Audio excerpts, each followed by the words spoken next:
Hey everyone, it's Tina Forsyth here of OnlineBusinessManager.com. This is another episode of Confessions of a Control Freak.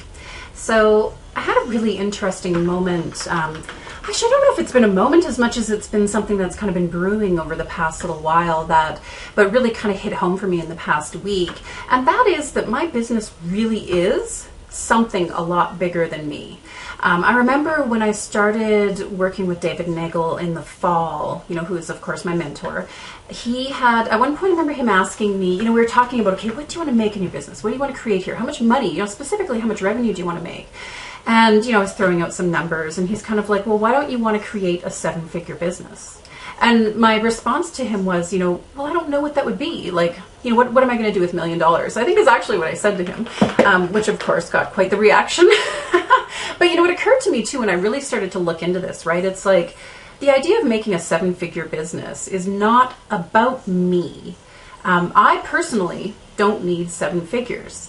If I have it, great, and, would love to, there's various things I'm sure I could do with it, but it really hit home for me. I remember when I started to consider this is like, okay, what would 7 figures mean for me in my business?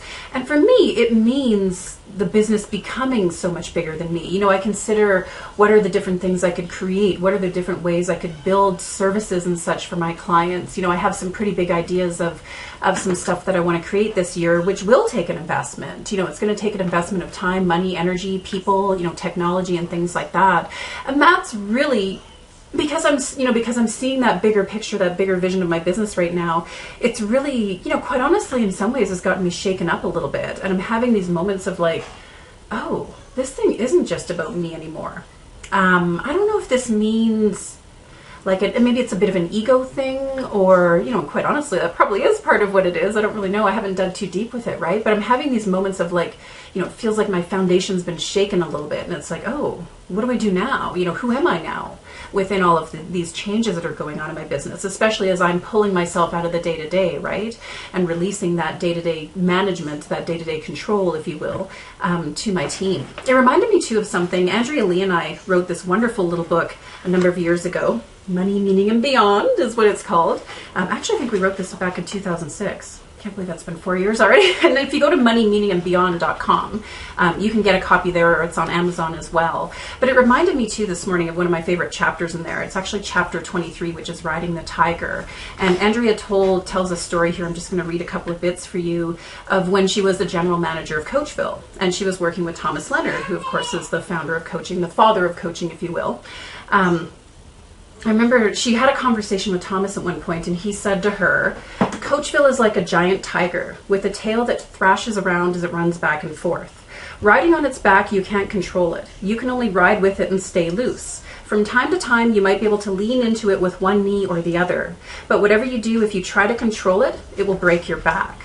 And Coachville, of course, at that time was, I think about 30,000 members, huge coaching membership training organization, lots of big stuff going on there. I mean, it was definitely a heck of a lot bigger than Thomas. It was a lot bigger than everybody involved. And I feel a little bit like that's the point I'm getting to in my business is, I'm not that large yet, but I'm working towards that. And I'm definitely at the point where I'm starting to kind of feel and recognize within myself, internally, like, if I try to control this, I wouldn't care if I was like the most superhuman woman in the world, superwoman or whatever. I wouldn't be able to control this. It could break my back. And then I'm feeling that this thing is becoming so much bigger than me. And, quite honestly, I don't know a lot of what that means yet. I don't know exactly what that is for myself. I feel like maybe I'm being a little bit rewired in some way, shape, or form. But just wanted to share those thoughts with you. It's actually really interesting, and it's a little bit of a surprise for me along the way. I didn't really recognize that this was going to be part of the process. I guess you could say I wasn't really prepared for it in that sense. But yeah, really interesting stuff. And it goes kind of hand in hand, and just as a good reminder for me as well, obviously, as this continues to grow, I need to be able to let go of that control more and more and more so. So again, it's Tina Forsyth of OnlineBusinessManager.com. Hope you're having a really great day, and until next time, take care.